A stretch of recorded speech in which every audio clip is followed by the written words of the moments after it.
Hindi cinema जगत से एक दुखद खबर सामने आ रही है। खबर है कि दिग्गज एक्ट्रेस संध्या शांताराम का निधन हो गया। उनके जाने से फिल्म इंडस्ट्री में शोक की लहर दौड़ गई है। कलाकारों और फैंस द्वारा संध्या शांताराम की आत्मा की शांति के लिए प्रार्थनाएं की जा रही हैं। मुंबई के शिवाजी पार्क स्थित वैकुंठ धाम में उनका अंतिम संस्कार संपन्न हुआ। उन्होंने 87 साल की उम्र में इस दुनिया को अलविदा कह दिया। मीडिया रिपोर्ट्स की माने तो संध्या शांताराम लंबे समय से बीमार थीं। उन्होंने 87 साल की उम्र में आखिरी सांस ली। अब हर कोई ये जानना चाहता है कि आखिर संध्या शांताराम कौन थी और उन्होंने इंडियन सिनेमा को कौन कौन सी यादगार फिल्में दी। 13 सितंबर 1938 को जन्मी संध्या शांताराम 1950 और 60 के दशक की लोकप्रिय अभिनेत्रियों में गिनी जाती थी। उन्होंने हिंदी और मराठी दोनों फिल्मों में काम किया और बेहतरीन अभिनय किया।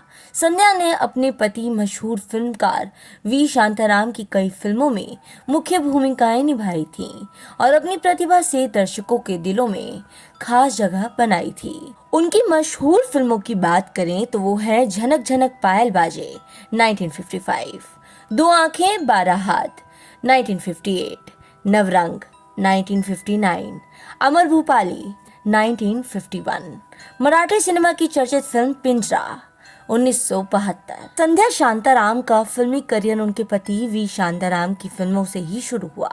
उस समय शांताराम अपने फिल्म अमर भूपाली 1951 के लिए नए चेहरों की तलाश में थे। संध्या की आवाज और उनके व्यक्तित्व से प्रभावित होकर उन्होंने उन्हें फिल्म में अभिनय करने का मौका दिया। यहीं से उनके अभिनय का सफर शुरू हुआ। बाद में वी शांताराम अपनी दूसरी पत्नी जयश्री से अलग हो गए और उन्होंने संध्या से तीसरी बार शादी की। इसके बाद संध्या लगभग शांताराम की हर बड़ी फिल्म का हिस्सा बनी रही। साल 1953 में रिलीज फिल्म तीन बत्ती चार रास्ता में संध्या ने कोकिला नाम की एक गरीब लड़की की भूमिका निभाई। इस किरदार में ढलने के लिए उन्होंने अपने लुक में बड़ा परिवर्तन किया और डार्क मेकअप अपनाया। उनका ये रूप और अभिनय दोनों ही दर्शकों को बेहद पसंद आए और फिल्म सुपरहिट साबित हुई। संध्या शांताराम केवल एक एक्ट्रेस ही नहीं थी, बल्कि भारतीय सिनेमा में नृत्य, संगीत और अभिनय का बेहतरीन संगम पेश करने वाली कलाकारा थीं। उनके द्वारा निभाए गए हर किरदार में भारतीय संस्कृति की झलक मिलती थी। आज उनके निधन से एक स्वर्णिम युग की यादें फिर ताजा हो गई। उनके कला और योगदान आने वाली पीढ़ियों के लिए प्रेरणा का स्रोत रहेंगे।